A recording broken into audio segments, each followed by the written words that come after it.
Welcome everyone. Good morning. Nice sunny day for a change. I'm Councillor Steve Pitt, Leader of the Council and also Cabinet Member for Culture, Leisure and Economic Development.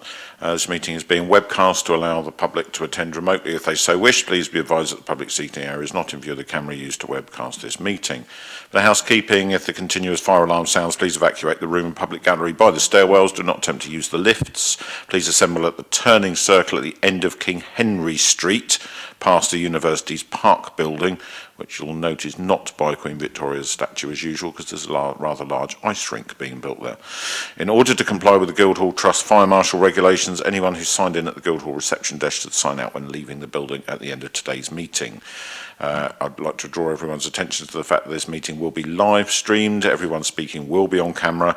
Members of the press and public are also permitted to record the meeting on the understanding it neither disrupts the meeting nor records those stating explicitly that they do not wish to be recorded. Please can everyone use the microphones and remember to switch them off when you've finished. They will now do some introductions, starting with Lisa. Lisa Gallagher from Democratic Services. Claire Liddell from Portsmouth Library and Archives Service. Ross. Ross Fairbrother, General Manager of the D-Day Story. Jane Singh, Tourism and Marketing Manager. David Morman, Strategic Development Manager for Sports and Leisure. Claire Looney, Commissioning and Partnership Manager, Culture, Leisure and Economic Development. Claire Watkins, Business Manager, Culture and Leisure. Dave Percival, Library and Archives Service Manager. Catherine Berland, Volunteer Future Project Officer.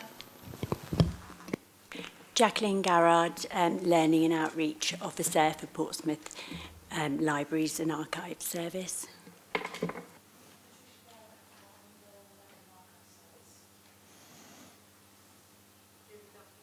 It's Library and Archives Service. Becky Alexander from the Economic Development Team. Jane Lemaire, Head of Economic Development and Skills. Councillor Russell Simpson of Hillsey Ward. Good morning, Chair. John Smith, Eastern Craneswater Ward. Okay, thank you. We don't have any apologies for absence. It may be therefore that Mary may join us late. I'll introduce her if she arrives.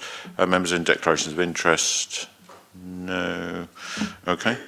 In which case we move on to item 3, which is the Seafront Events and Charges 2024-2025, and I assume that's Claire Watkins reporting.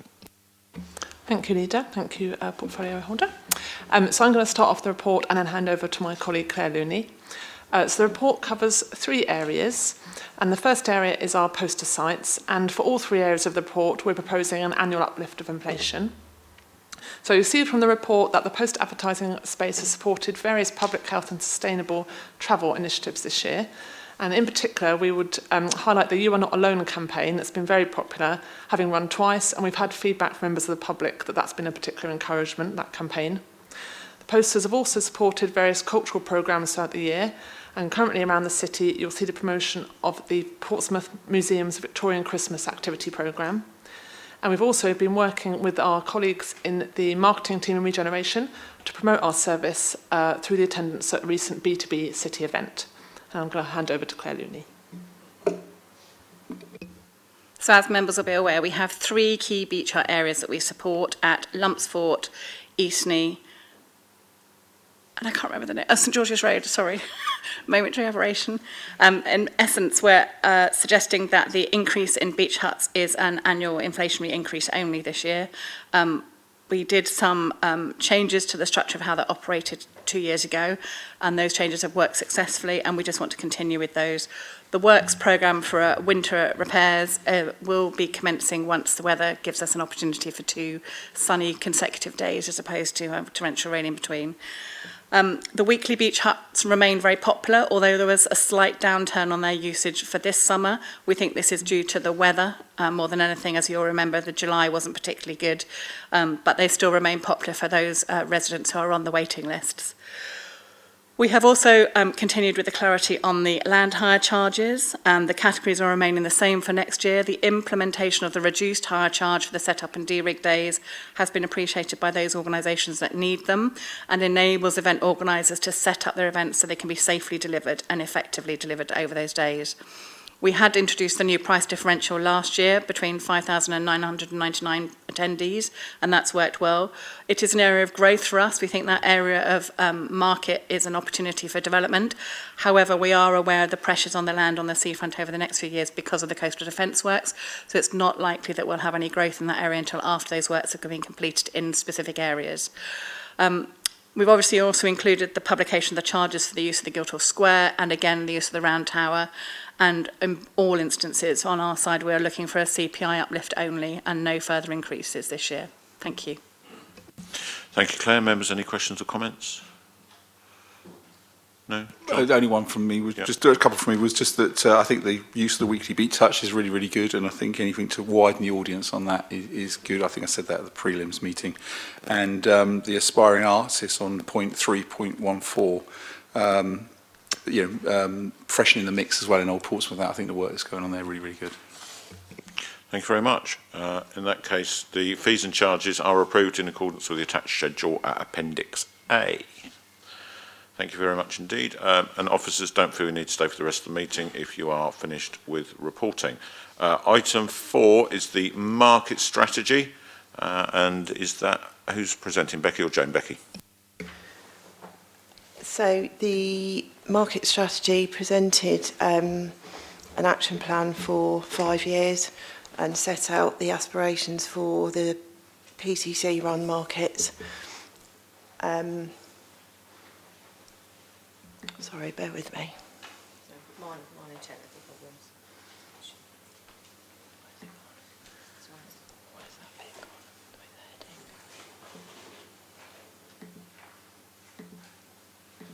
No, we don't have that. Just go with it. Okay. Basically sets out that focus of the strategy is on Portsmouth City Centre and Cosham Market, but it also takes into consideration Southsea and the potential for different market sites. Sets out slightly different staffing structure and plans for development and opportunities for additional sites and different markets. Okay, thank you very much. Members, any questions? John? Sorry, just one for me. Just can you expand on the bit about it's recognised that we're missing out on opportunities to increase the diversity. So in terms of the offer of both Cosham and City Centre, we recognise that we've got a number of regular traders that have been there a long time. There is definitely scope to add additional different traders whilst recognising that we don't want to damage the offer that is there already. We're doing a trial market the first weekend in December in the city centre as part of Small Business Saturday, where we've invited really small businesses who are maybe working from home or aren't trading. We've got 15 applicants for that, so that's a trial in the hope that they will either sign on as casuals, so not necessarily signing up for 3 days every week, and just give them a real experience on the market whilst also diversifying the offer there in the city centre. We are conscious that it's easy to add markets and traders into Southsea. What we want to do is focus that more in Cosham and city centre. Thank you, Chair. I mean, the economy is very difficult, isn't it? So what's going on is really good. Thank you. Yeah, any opportunity for people to be able to get out and trade is really crucial. And we saw with the We Create market that Portsmouth Creates ran during COVID that there's a lot of people out there who haven't necessarily dipped a toe in the water of direct retail yet, and encouraging them to do so is how we eventually see independents end up on high streets, which is what we all want. So it's very welcome. Russell, anything from you? Just one, really. I think because when we talk about the Portsmouth City Centre market, I mean, if we go back long enough, Charlotte Street used to have, it was its own identity. It had its own identity in itself, and I think people always reminisce on that and how do we bring that back. And I wonder what you know, in some ways what we could do more from a commercial road point of view, because I mean it's very difficult because you had the separation between the Charlotte Street and then the High Street, if that makes sense, and it was like a V, and it was very separate. But I mean, what are we looking at to maybe encourage, you know, because I think, doesn't it stop at a certain point? I think it's to the nationwide, and then no one could put any more stores up. I mean, how are we looking to expanding that? Okay, So just for clarity, you want to know what's happening to the footprint of it, rather? Yes, yes, okay. yeah. So there is a project that's due to be delivered January, February, March 2024, which is the Future High Streets public realm piece. Once that project is delivered, sorry, excuse me, part of the strategy says that we will look at the space and how we use it. Sorry. So we've got an opportunity to look at the entire space and see what we can add and how much space we've got. The other reason I mention it is because it's not just about variety, but it's also about competition. I mean, when, you know, it used to be there was quite a lot of fruit and vegetable stores, and then, you know, it used to be quite price competitive, but also then people could afford certain things from different stores. You know, I think that's something that I'm always, from residents, it's like, you know, you've just got one that sells the fruit and veg, and it's quite limited. You happy for me to come in? We do obviously spend quite a lot of time trying to engage different market traders. Our longest standing market stall closed quite recently. We do have another market stall that comes on, but not with the same level of routine. I had quite a long chat with him about why he'd chosen to have his retirement now, and sadly, because working on a market stall and competing with the supermarkets is an impossible task, and he was, as I think he described it to me, managing to bring home less than minimum wage himself, so it seemed like the right time to retire. And we are seeing that with some of our market stalls, and I think, you know, it's really important to recognise some of the good things, and we look at a lot of the learning across Future High Streets. You know, we're doing various work across the country to try and look at best practice and where that's developed.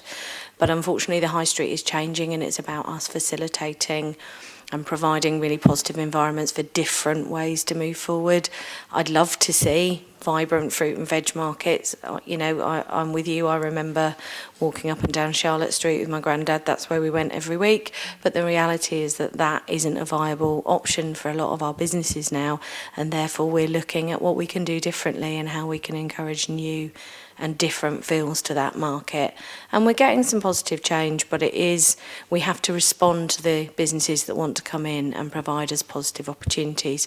So a lot of it's also looking to make sure our rates are competitive, that we're offering good deals, that we're not tying people into things, to give them as much flexibility to support that startup. And obviously we wrap our own business support around those as well, to do startup and sort of acceleration, whether that's into a retail space or into a market trade. But it is very much about responding to the market, which is different than it used to be, sadly. Yeah, I suppose it's quite tricky in some ways. Like you rarely get like a burger van outside Burger King because it's just not going to be viable with the competition. And I think in some ways when we lost Charlotte Street, because a lot of the fruit and veg is near, you know, obviously the Tesco's and Marks and Spencer's for a while, it kind of took away from that natural. It took away the people, as you say, people would go down the high street and go there, whereas, as I say, when you're at Charlotte Street. So I think placement's really important. I think that's kind of the point, really, of having its own individual strengths.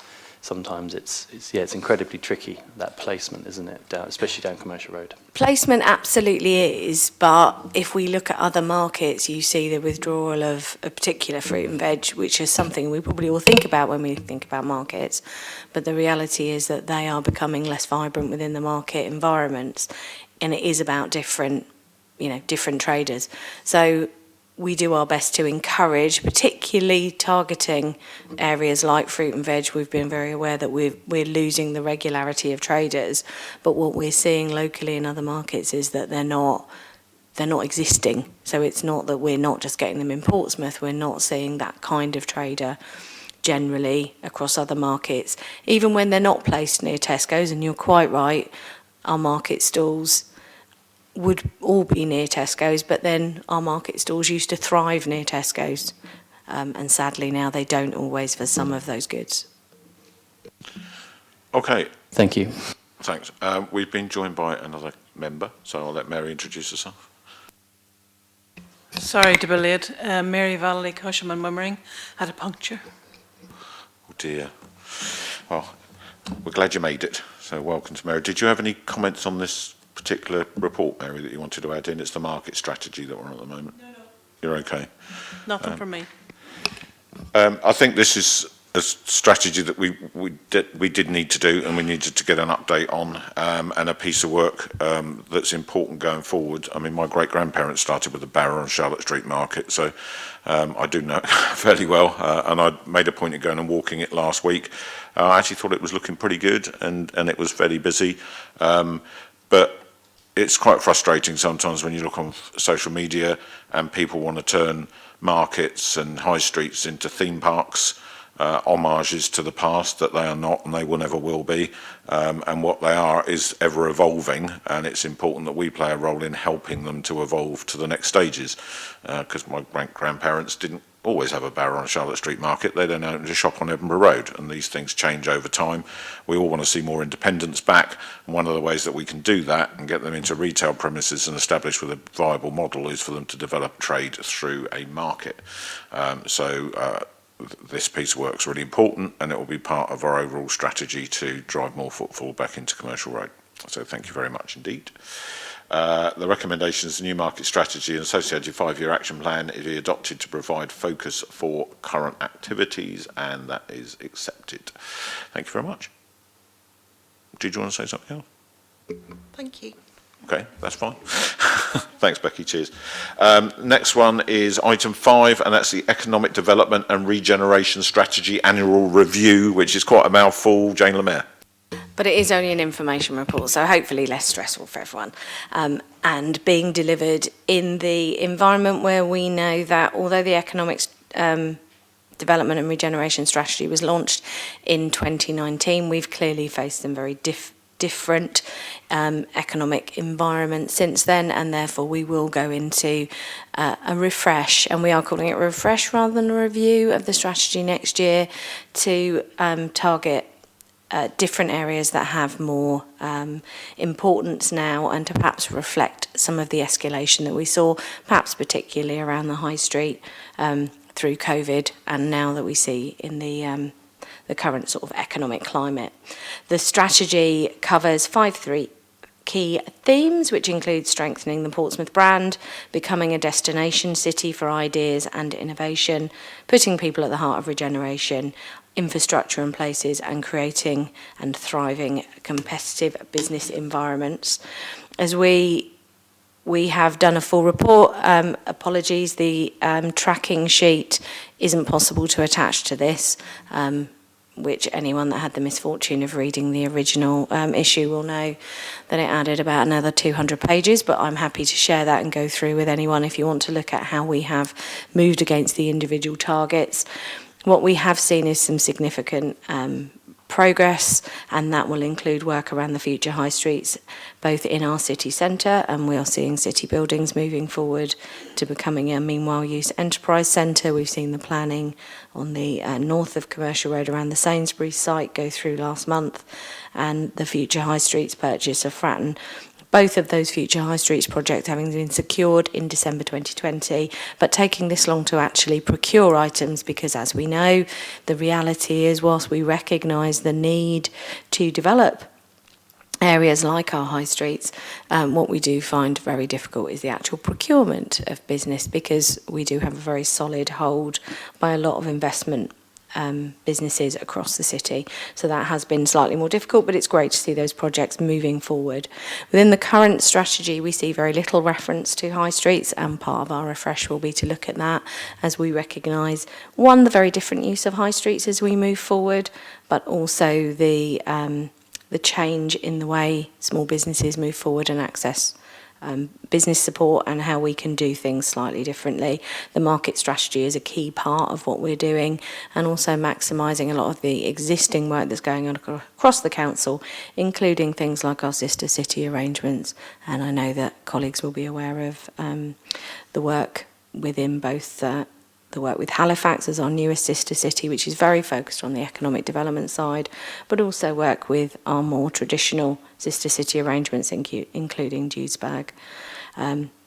We've obviously reported within it the quite significant updates around our skills partnership, and what we see is a lot of those targets that were originally set in 2019 are being achieved or are shifting, and again that will be part of the refresh to make sure that we continue to be demanding of the work that we're doing and to be able to track and show real progress against the economic development targets that we have. Thanks, Jane. Just for members, a reminder that when this strategy was developed, it wasn't a council strategy. We don't own it. We adopted it, but it was done citywide with consultation with all sorts of partners and focus groups, a lot of which I interacted at the time. So it's important that we do respect that collective input, because that's what makes it meaningful as a document. Members, any questions or comments? Mary, anything? This is just a request. Can we have people's names aside job titles? I'd like to put some names to faces and know who you are. I'd also ask Stephanie, please, please, please, don't use grey, because I'm dyslexic and I can't read your report. It needs to be Arial and not grey. Is that all right? Thanks. But otherwise, really good. I mean, really good. It's impressive stuff. I think all the stuff that you're doing in London is phenomenal as well. All the branding, I mean, that's probably the last report it was in, but yeah, good stuff. Thank you. Okay, John. I've spoken to Jane and the team, and they're doing a great job on this. I think the refresh is really good. I like the focus on the high street, so keep that up. It's great. Thank you. Thanks. Russell? Yes, this is a report that desperately needed reviewing after COVID changed the dynamic of a lot of it. And hopefully we will dig deep on some of these subjects also to add to make this even stronger in delivering and helping high streets to be better. Thank you, members. Jane, did you? I just wanted to comment, especially with Jane in the room, that whilst I'm happy to take credit for all the branding work we do in London, I would recognise that all of this work is cross-council, and it does come down to the visitor work that Jane does in terms of that branding. But it is an important part, and we don't separate the visitor economy from our general economic development work. And we will, of course, be giving Jane an opportunity to update us very shortly. Okay, thanks very much indeed. The next item on the agenda today is the Library Outreach Team Update. Is that you, Claire? That's right, yes. Morning, everyone. So this is an information-only report to explain the role of the Library and Archive Services Learning and Development Team and update the portfolio holder on how the team's work feeds into the Library's Connected Universal Offers and the Portsmouth City Council Corporate Plan. So we've talked in the report about why there's a learning and engagement team in libraries. It's essential to service development.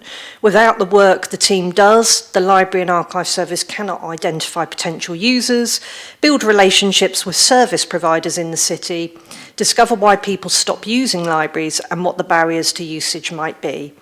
They coordinate a diverse range of events that support the day-to-day frontline activities and deliver externally funded projects. There is also responsibility for libraries and archives to do this work to ensure they remain relevant and accessible to residents and visitors to Portsmouth. There is also a statutory duty to ensure the service meets equalities law and meets the needs of people with protected characteristics. So shortly we have a short film to show you about the team's work, but I'll just introduce you to the team. We have our Volunteer Futures Project Officer here, Catherine Burland. Catherine is on a 2-year Arts Council England funded post to manage volunteering in culture and regulatory service, and her remit is to extend volunteering to groups who may not normally have the opportunity to volunteer and to ensure a citywide approach to volunteering. We have our Vision Impairment Officer, Julie Duffy, just in the corner there. Julie works to support people with print and vision impairment across the city through one-to-one support, classes, groups and workshops, and she does a great deal of work supporting other council services. And we have our two learning and outreach officers here, Patricia Garrett and Jacqueline Garrard. They work out in the community delivering books to housebound people. They support volunteers. They visit schools, nurseries and groups.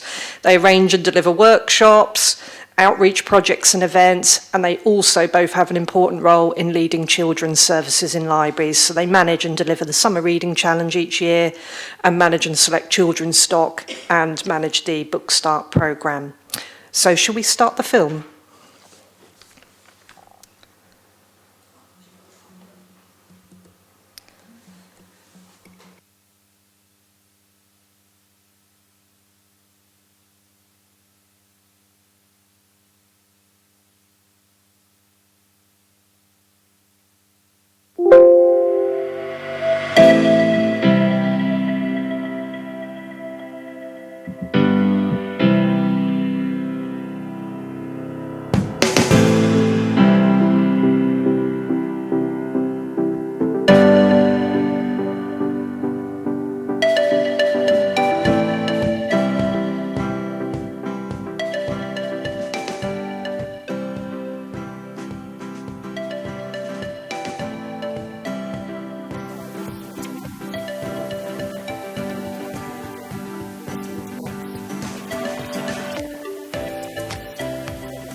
It puts you in touch with the world, you know, books. I mean, you could easily, well, become a hermit, I suppose, but the books, you relate to them. Bits in books, you relate to it. That's what I think it does for me. And I find myself identifying with some of the people in the books, you know. I picture Cosham Library in my mind a lot, you know, because I'm so used to it.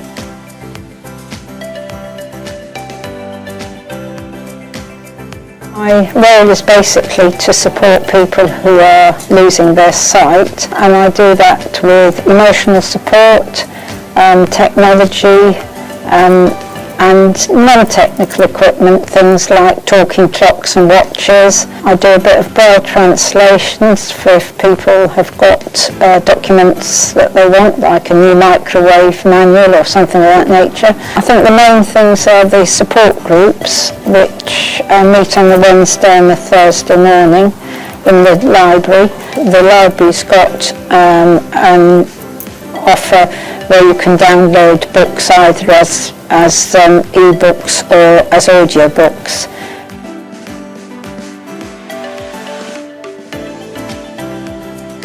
Well, we have wellbeing zones in all of our libraries in Portsmouth. I devise them with funding from Macmillan Cancer Support. Central Library is the biggest, and it contains the Macmillan Cancer Information and Support Pod, and also leaflets on all the health services in the city. Our wellbeing zones contain all our books on health and medicine, our books on mental health and wellbeing, our books on healthy eating, diet and exercise, and also childcare and child development. So by putting the books in easily classified areas with good signage, then it's easier for people to find books on conditions they or their loved ones might be experiencing.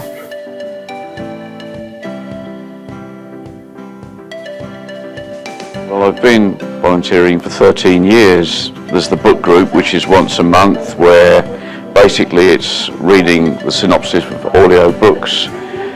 Beyond that, I also do recording for a quarterly magazine called Flagship.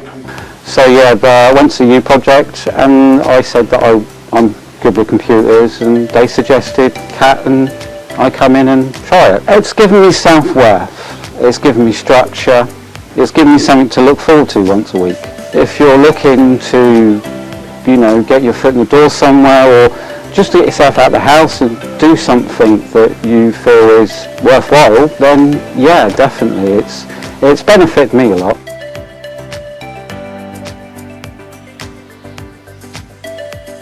Well, today is the Summer Reading Challenge Winners event, and we have it every year at Southsea Castle to help celebrate the achievement of all the children that finish the challenge of reading up to 6 books over the summer holidays.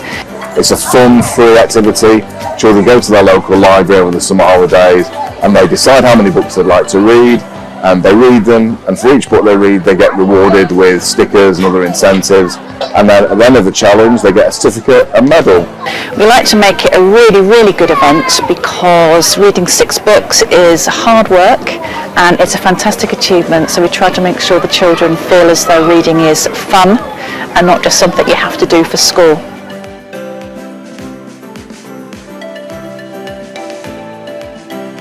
We have many members from all walks of life, all ages, all communities. We come together, we talk, we chat, we read, we have tea and coffee, we support each other, so it's a wonderful place to be. It's a friends reading group and that is what we are. So it's not just about reading, but reading, reading the fun way. We've had really serious talks, we've had parties for the coronation, and it's just a wealth of information that gets passed on. Just go, it's fun, it's a way to meet people and to gain knowledge that you possibly didn't have before.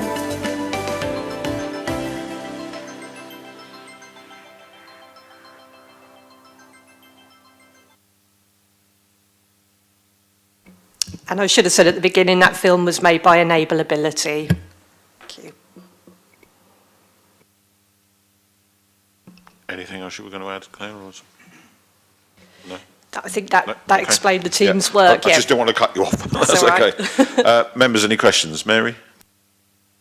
I thought that film was really good. Who's going to see it? So we've got plans to share it on our social media and on the big screen as well, and then we'll talk to other groups about how we can share it. John?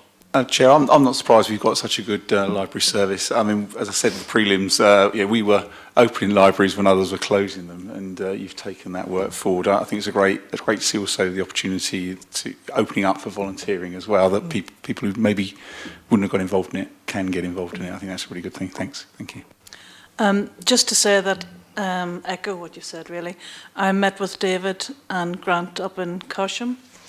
Really impressive, really impressive. Really impressive work. I just think it's brilliant what you're doing. Russell? Yeah, it's really impressive, and I think residents and local people realise how important libraries are. And I think we are lucky as a city to have quite a lot, but at the same time, there are definitely some areas that there are gaps with libraries and difficult to get to. I'm talking very much about, so we've got one in North End, but then there's a huge gap between North End all the way up to Cosham. But I think overall, what we do with the libraries we have, we lead by example, and hopefully that will lead for more support to, as I say, to the expanding of the mobile library, which I think is really good. I'd love to have more than one, especially if different ones could offer different access for disabilities, ages, etc., etc. So yeah, it's really great work and a really lovely video to match. Thanks, members. It is important to note that in the current climate, councils all over the country are shutting libraries. They're certainly not developing new ones. As John referenced, we did, and we've done a refurbishment of Cosham fairly recently. There's some improvements going on at North End Library that's been funded by the ward members up there as well. And clinging on to these services in the financial position that we're in is something that we are prioritising. But if we look at the news this week, Hampshire are slashing their library service this year, and lots of other councils are as well. So it's important that we do keep a focus on the work that we do in our libraries, because they benefit the community so widely, and touch all sorts of groups that other things don't. So thanks very much to the team. Nice to see you all here in person today, and thanks very much for the presentation. Okay. Item 7 on the agenda is the Youth Engagement Project delivered by D-Day Story. Ross, over to you. Thank you very much. So this is an information-only report on the Youth Engagement Project, which has been running for the past year or so at the D-Day Story, and has recently completed. So the museum received funding from the Dolverton Trust and from Artswork to deliver a project supporting youth social action across the city.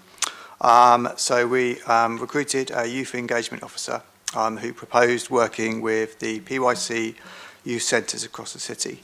And the advantage of that was that we were able to work with young people from all areas across the city, rather than just being able to focus on one geographical part of Portsmouth.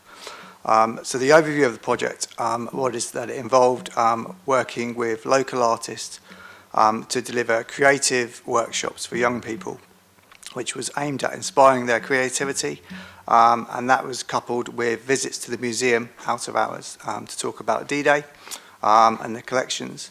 And the idea behind that was to not only give them an opportunity to try out the workshops, but also to engage them in conversations about things that were important to them today, and for them to develop a social action campaign of things that were important to them. So the workshops ran at each youth centre one after the other, and as the project went along, we gained more insight into what was required in order to make that happen. Now, what became really apparent was that the young people were really engaged, both within the workshops and also with the museum collections themselves. And also, they did really have clear views around what were important to them. But it took quite a lot of work in order for them to realise that actually their voice was really important in order for them to be able to feel confident to develop a social action campaign for themselves. So that developed the concept behind finding their voice.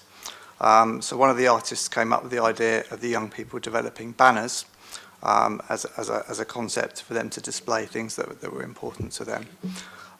So they developed creative banners which displayed messages of things that were, some which were inspired by the collection, and some which had messages around things which were topics of importance to them today. It was decided to showcase those at the museum. And initially, the idea was that would be on show just for a weekend. However, due to firstly the quality of the work they produced, but secondly the public reaction, we extended that for a number of weeks, which was fantastic. And then during those weeks, the reaction that we got from the public was absolutely fantastic. And we were also able to showcase the project and then the work that we'd done during that time as well, which was absolutely fantastic. So in terms of the learnings from the project overall, we engaged with a total of 73 young people overall, in terms of them attending at least one workshop, and 21 young people more regularly. In terms of the feedback overall, it gave the young people involved certainly more confidence in what they were doing, and it certainly enabled them to visit the museum, and the feedback from the youth centres was that many of them would have never come to the D-Day Museum if they hadn't been involved in the project, which was fantastic. It opened up many conversations for them around key topics, things that are important to them, which might not have happened if they'd not been involved in it. And it was a fantastic example of collaborative working between the museum service and the youth service, which is an opportunity to build on for the future. And finally, it gave the museum service great insight into how to engage with young audiences, which is a key objective for when the museum was redeveloped back in 2018, and something which we can build on into next year with the 80th anniversary. And then finally, I'd just like to mention Catherine Webber and Claire Hall, who were the two key people that delivered the project, because without their hard work, it wouldn't have delivered the success that it has done. So, yeah, thank you. Thank you, Ross. It really was a good project. Mary, any comments? This is one of the best projects I've ever seen, and I've worked in community development for 30 years. Really impressive. I think it's important to note that there'll always be reluctance with young people. Building trust is essential. It's a basic community development principle. And you did it really well. And I think learning from these things is fantastic. The exhibition was brilliant, and the young people were so proud of themselves, and I was so proud of them too. It was just all round great example. Thank you very much. Well said. John? Just following on from that, just more collaboration, I think, would be the thing I would say, to continue the good work. Russell? Yeah, good work from the team. Cool. Ross, thanks very much for presenting. It was a really good project, and as you say, a great launch pad into D-Day 80 for next year. Thank you. So thank you very much for being here today. Item 8 on the agenda is a Ready, Set, Read, the 2023 Summer Reading Challenge update. Dave. Thank you, Leader. So arguably, poor literacy may be the single biggest contributing factor to societal inequality, and the Summer Reading Challenge is an annual scheme, a reading scheme for primary school aged children, which is to promote reading for pleasure and raise literacy attainment. It's the largest such scheme in the country. Over 700,000 children participated last year, and Portsmouth has been delivering this for well over 20 years. It's a huge project for libraries, we consider which materials we're ordering in January every year. They arrive in May. We're planning outreach activity with the outreach team you were introduced to earlier in schools in June and July. The activity itself takes place during the summer holidays, and the winners event takes place in September or October. So it's a huge piece of work for libraries, incredibly busy time where over 36,000 items are issued to children over the summer holidays. So they make up a huge percentage of our books issued to children. Our aspiration is to get over 2,000 children completing the reading challenge. We had just over 1,500 this year, which was an 8% increase on last year. There's also an online offer, so the children can choose their reading targets online, but that's still relatively small engagement. That's less than 10% of the overall participation, so 90% of our children in Portsmouth are attending libraries, and over 3,000 signed up to take part. The winners event at Southsea Castle, which is delivered in partnership with the museum service, was hugely well attended. Over 3,500 children and families attended on the 24th of September. And all through our libraries, they deliver dozens and dozens of activities, overwhelmingly free activities over the summer holidays, which are very welcomed by our local families. We had probably 50 events in total running from libraries, attended by 5,000 adults and children over the summer holidays. It's a great volunteering opportunity as well for older children. We had 35 volunteers aged between 12 and 21 that delivered about over 450 hours of volunteering over the summer holidays. It's a great opportunity to build CVs and employability skills and work towards any further education applications. We also broaden participation by offering Summer Reading Challenge Plus, which is a unique initiative that Portsmouth do, where we targeted 90 disadvantaged pupils from schools in the north of the city. So these are from Beacon View Primary, Highbury Primary, Portsdown Primary and St Paul's. And these children were invited to engage with libraries in the run-up to the summer holidays and take part in the Summer Reading Challenge, which removes that barrier of lack of parental engagement over the summer. So these are children that can then be issued with a certificate and a medal before their peers in school assemblies and be rewarded for their achievement. So I think that sums up this year's work. As I said, over 3,000 children signed up to take part, and about half as many completed, which is a very sort of typical statistic for us. But it's a significant piece of library work and one which we're really passionate about and have a desire to just increase every year. Thanks, Dave. I'm really sorry that I wasn't able to join the event for the Southsea Castle Day this year. As you know, I always try to be there. But this year I was in Halifax representing the council with our twin city, but I made sure I went to a library. And they had a very good one too. I'm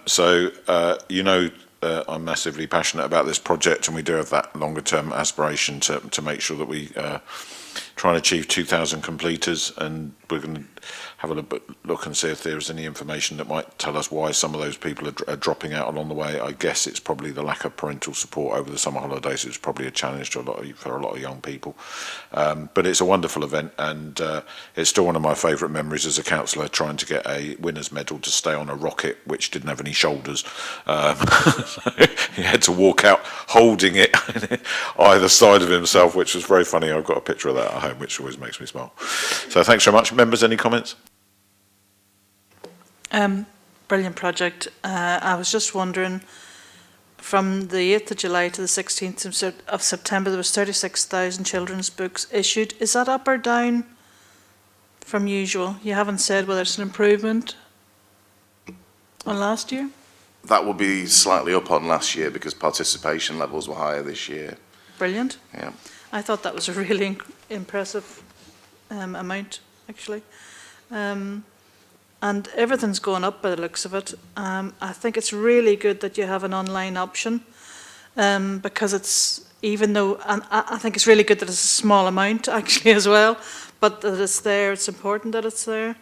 Yeah, great project, well done. John? Sorry, Chair. I can only say I've heard the passion in the room before, and you know, the key focus that we've put on it as a city, and that's good. And reading is so important for the young people and set them up for life. So spot on, really, from me. Thank you. Thank you very much, Russell. Yes, I think the reading challenge, and I think we mentioned this last year as well, and it does seem to be growing. I'm hoping actually from the data here, 2022, it has grown. That was probably going to be a question actually more than a comment, but I believe it has. So yeah, it's very important that we pursue this further.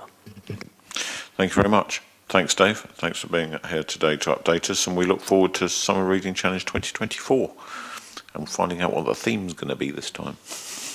Thanks very much. Item 9 on the agenda is the Visitor Economy Update from Jane Singh. Hi everyone. This is an information-only report covering tourism and marketing activity undertaken by the team between March and September this year. It covers domestic marketing, a focus on digital marketing, press and PR support, our partnership working, international marketing, and our visitor information service and other improvements. I'll just run through some of the highlights. In March, we launched our Portsmouth, the Place to Be in 23 campaign during English Tourism Week with the leader. At the Mary Rose, our 2023 publications, which are fully funded by the advertising within them, were already in circulation. And we ran our first outdoor campaign in London Waterloo around the Underground and the entrance to the Underground, and supported that with a digital campaign. The digital posters achieved over 1.1 million plays, and the in-house digital campaign that we ran alongside 1.2 million impressions. Full details and some nice imagery of what it looks like in situ are available in Appendix 1. In June and July, then, we launched our big main season campaign with our partners. So again, South Western Railway, the Historic Dockyard, Gunwharf Quays, Spinnaker Tower, Victoria's Festival, and the D-Day Story. We used a new location at Waterloo for these, the large advertisement boards near the departure boards, and digital posters across platforms.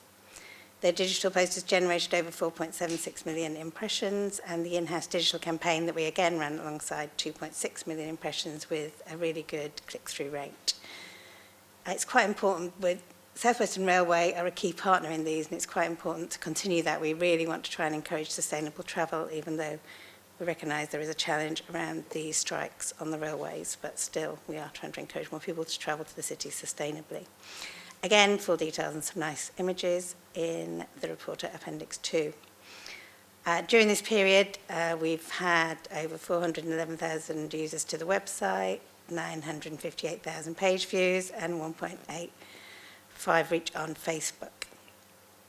Press and PR activities, so Tourism South East, as part of a service level agreement we have with them, put out pictures to press for us, and we get some good results from that. We also attend events and produce film for events like Victoria's and the Formula Kite European Championships, so we can promote the city, all the big things that are happening here, so that the rest of the city don't miss out.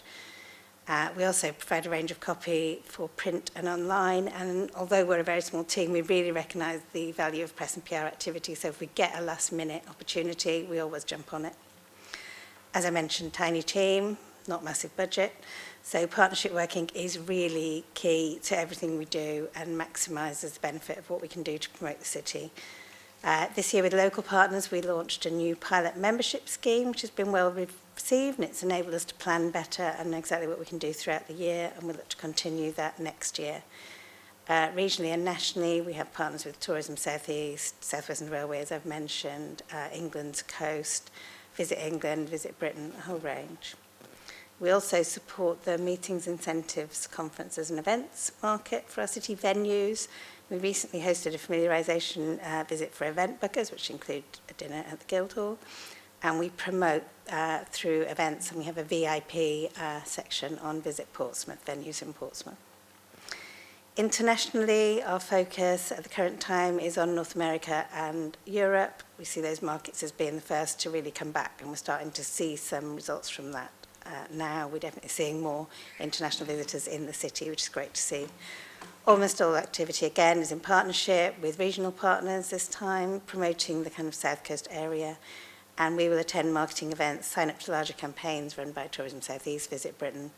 And we also will attend some ourselves. So Explore GB, which is Visit Britain's major international marketing event. We have back-to-back meetings with tour operators and travel agents all over the world. We work closely, obviously, with our international port, and we support their growing cruise offer there and how we can encourage more people to stay in the city and make the most of it, not just zoom off to London or Stonehenge. We operate the Visitor Information Service down at the Hard and at some points across the city. And we have a little hut at Victorious again to try and get people to come back and do something different. You know, if they've come to the city just for the festival, to come again and visit the other things. And we run regular, so we really want to support our partners. We have regular destination network meetings where we inform them of what we're doing, give them the chance to network. We've seen really good partnerships come out of that. And we've recently done some work with the Safer Streets funding, refreshed the Millennium Promenade and produced new guides. That's it. Thanks very much, Jane. It never ceases to amaze me just how much you actually achieve with you and David. But I know the partnerships are really key as well. And I was with Dom Jones at the Mary Rose recently, and he was singing your praises for what you managed to do and how great the partnership is. And long may that continue. Members, any questions? No questions, just well done. That's brilliant. I don't know how you do so much with so little. Yeah, mine was the same, really. It was just a comment, really. I mean, they do fantastic work with a small team. And as I said at the prelims meeting, you know, this is an area where if there was some spare money, I would invest it. I know it's very, very difficult with marketing and all those things that the team do, just the two of them. It's difficult to get a return on investment with marketing. Sometimes you don't get it. But, you know, the way that they promote the city far and wide, the outreach, you know, North America now and everything else, it's amazing where you see it in London, you know, when you're travelling and that sort of thing. The way they've promoted the city and got it, the enhancement it's done to us as a city, I think is great. And anything that can be done to assist that small team, I think should be done. Thank you. Thanks, John. Russell? I was going to say quality over quantity, isn't it? It seems of this team here. I think it's really important, you know, this type of marketing and seeing it. You know, the more you see it, the better it is. And I think consistency is always a key part. And I think, you know, seeing some of the images here as well of the underground, etc., etc. And I have personally seen it on trains as well. And I think people are, you know, I know there was that thing in the news about us being like the second most popular, but also the second worst or something, some lovely combination. But I think overall, you know, especially when you think about Gunwharf, I think it's the third most popular outlet now, and you know that's gone up and up over the time, and that's competing with like, you know, Blue Water and Bicester Village. So you know that's not small names, and these are like shopping centres in very, very nice areas as well. So I think it's really good that we are pushing it out, and hopefully we will do more, and hopefully they will get more support later on with more team, etc. Thanks, members. And wearing another hat, I'm a trustee of the Portsmouth Naval-Based Property Trust, and we always look keenly at the ALVA figures, which is Association Leading Visitor Attractions, and Portsmouth is punching well above its weight in there. We are outperforming some really key internationally famous London venues, which is fantastic to see, and there's definitely a spirit of optimism amongst the sector in the city, and it supports over 10,000 jobs.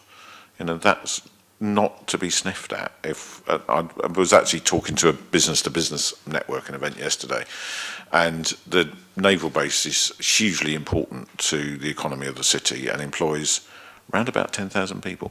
So yes, high-skilled jobs, etc., really important, but the visitor economy is right up there as well in terms of the number of jobs that it supports in Portsmouth, giving people careers and opportunities that are absolutely crucial, and it's a sector that we need to see grow because that is the future. So it's brilliant that we are doing very well, and it's in no small part thanks to the work of Jane and David, so thank you very much, and to all the partners who work so closely with the council to achieve what we do. Thank you. And final item on the agenda today is item 10, and that's the Brandesbury Park Leisure Centre update from David Moorman, please. Good morning. The Bransby Park Leisure Centre project is actively progressing, and it has been throughout been dealing with the ongoing effects of high construction industry inflation. Like many other similar projects, leisure projects across the country, we've been dealing with that inflation in one of two ways, or in fact of two ways. One, value engineering, and two, adjusting the scope of the project. For this project, value engineering, or at least the visual effects of it, will result in a more off-the-shelf solutions rather than bespoke design, and a more utilitarian finish. Whilst we're trying hard to preserve the main customer-facing product, that's the two pools, the gym. And so a lot of the value engineering is happening in plant rooms, underground, and on the roof. The project scope will broadly remain the same, so two pools, and a dry leisure facility support and complement the pools, and a GP surgery. But the two-court hall, which has been in scope since the start, is regarded by most stakeholders, and that, by which I mean BH Live, Sport England, Badminton England, as suboptimal. So a forecourt hall is preferred, and in fact Sport England regard that as a minimum, but the site at Bransby cannot accommodate a forecourt sports hall. The increasing likelihood that an existing forecourt hall, which is at a city centre school, will become newly available for community use has meant that we've been able to re-evaluate our scope. And it may be that the removal of the two-court hall from the Bransby Park Leisure Centre is the right thing to do for this project. And so, consequently, the design team has been revising designs for a centre without that two-court hall, and this has had the effect of regrettably moving the target for planning application from October this year to February next year. Officers are engaging in dialogue with the school with the aim of securing community access to its facilities, including that forecourt hall, and I will report back to this committee on the outcome of those discussions. Thank you. Thanks, David. Just for a bit of recap for when all this started, we were looking at having to find a solution for the failing infrastructure of Wimbledon Park Sports Centre, and we were trying to find a replacement for the old Eastney pool, and we were looking to combine the two of them into one building as far as we could, and that enabled us, we were therefore looking at two-court sports hall in the leisure centre at Bransby Park. Wimbledon Park is still open at the moment, but we know it's not got a long-term future without a massive amount of investment. And also, as part of this process, we were about a year or so ago looking at knocking down the existing community facilities and moving those into the leisure centre, which when I came back as cabinet member I thought was bonkers, so I stopped it because that's not what the community centre wanted either. So anyway, we are where we are. But that does mean there is a one-court sports hall in the existing community facilities. So there won't not be a sports hall in this location. It's already there and able to be used. And this has been developing in slow time in the background, the conversations about having a community use agreement, as we already do with, for example, Charter Academy. So if we can do that, then we will have replaced like for like pretty much the offer that's at Wimbledon Park Sports Centre, and therefore the usage imperative of incorporating additional sports hall into the leisure centre kind of evaporates. And we are not in a position as a council to be delivering, unfortunately, facilities that we can't make a case for, a usage case for. Putting that in there pushes the envelope. Costs are rising. We need to make sure that we are staying within our budget, and this enables us to do that.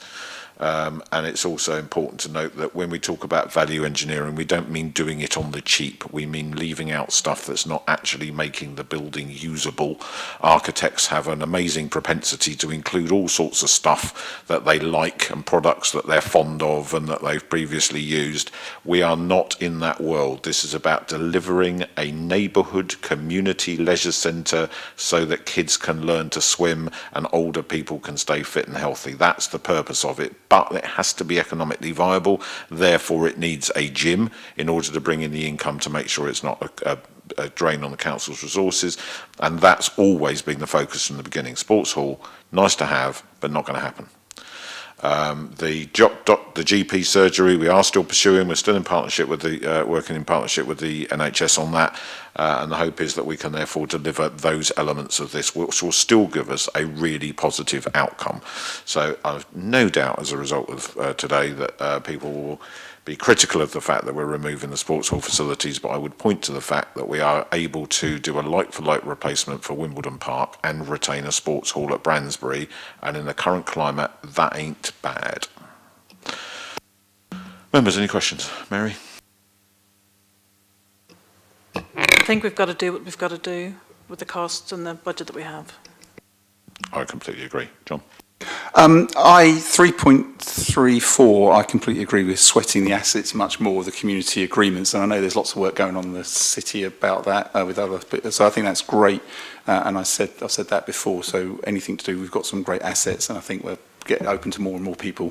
Fantastic, so well done to the officers and that teams that are doing that work.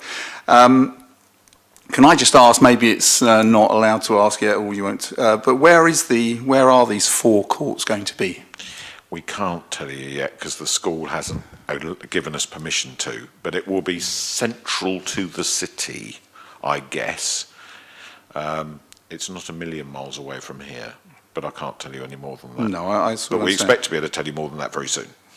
Because my next question would be, is if it's not very near to Bransbury Park, then having a 2-court would be more sensible than having no courts nearby, giving that. I mean, we're talking about value engineering is not leaving out, but we are leaving out, you've just said that the sports hall is not happening, so we are leaving something out. You've just said value engineering, we're not leaving anything out, but sports hall is not happening, so we are leaving something out. I did say value engineering is not about doing it on the cheap. And you did say not leaving out, because I wrote it down as you said it. Okay, well, to be really clear, we are leaving out the sports hall. Yeah, okay, so value engineering is leaving things out. In that definition, yes. Yeah, okay. But it's not the same thing. It's not the same thing. The value engineering is about making sure that that the scope of the project in terms of the finishes, the ceilings, all that sort of stuff is done at the most cost-effective level in order to bring the overall project into the cost envelope.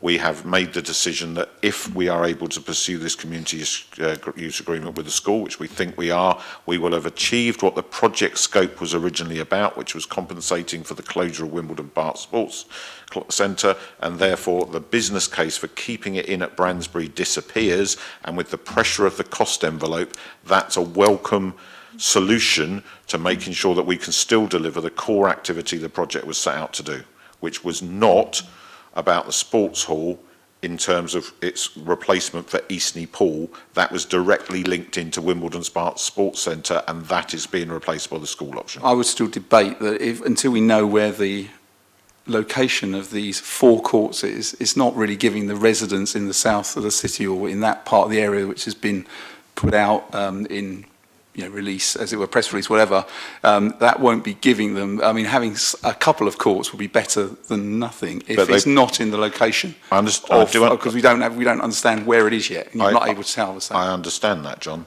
but what I'm saying is that Wimbledon Park Sports Centre is open. It is not closed. The facility's not gone. We would not make the decision to close Wimbledon Park unless we get the school agreement. And if we don't get the school agreement, we'll have to revisit whether or not we can look at to include 2 courts at Bransbury. What I'm saying is, if the community agreement comes online, the business case for including it in Bransbury disappears, and therefore we would look to the school to be the replacement for Wimbledon Park. Does that make sense? Yeah. Cool. Russell, anything? No.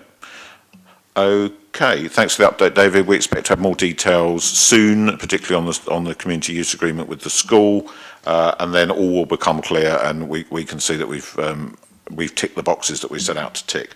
One of the things that's worth noting is that, as David referenced, neither BH Live or Sport England regard the inclusion of the 2-court sports hall as key to the business case. They never did. That was our desire to replace the courts that were at Wimbledon Park Sports Centre. And that's what we've published to the residents and everything else in the area. So, we'll see that will need to be reworked as well. I'm sure it will. And then you have to make difficult decisions when you run a council. Thank you very much, members. Cheers.